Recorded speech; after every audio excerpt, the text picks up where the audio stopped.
ఇంకా చూడొచ్చు మీరు మాగాయకి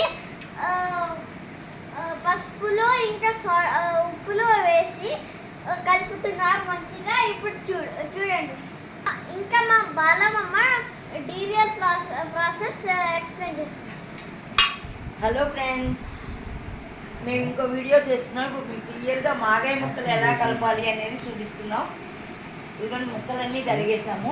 20-30 కాయలకి ఇలా కలిపి ఈ ముక్కల్లో పసుపు ఉప్పు సమపాళ్ళలో వేసి కలిపి గిన్నెలో పెట్టేస్తాం.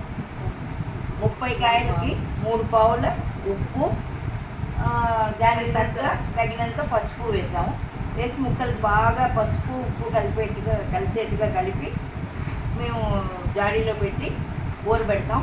ఇది 3 డేస్కి ముట్టుకోము. 3వ రోజు తీసి ఊట బాగా వస్తుంది.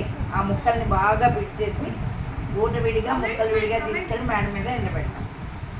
తర్వాత ఈవినింగ్కి పూర్తిగా ఎండిపోయాక తీసుకొచ్చి మేము మాగాయ ముక్కల్ని ఊటని రసం అంటారు తీసుకొచ్చేసి దాంట్లో మేము ఆవు పిండి, మెంతిపిండి, కారం, ఇంగువ కలిపి నూనె పానీ పెట్టి దాంట్లో ఆవాలు, మెంతులు, ఎండుమిరపకాయలు, ఇంగువ, పాలు ఇంగువ వేసి బాగా నూనె మరిగాక ఇవన్నీ వేసి చల్లారాక ఈ మాగాయలో కలిపేస్తాం. అప్పుడు మాగాయ ఊరగాయ అయిపోతుంది.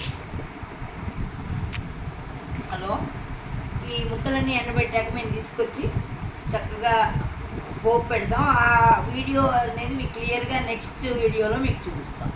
Okay guys, bye guys. ఇంకా ఒక ఇంకో నోటిఫికేషన్స్ కావాలంటే బెల్ ఐకాన్ ప్రెస్ చేయండి.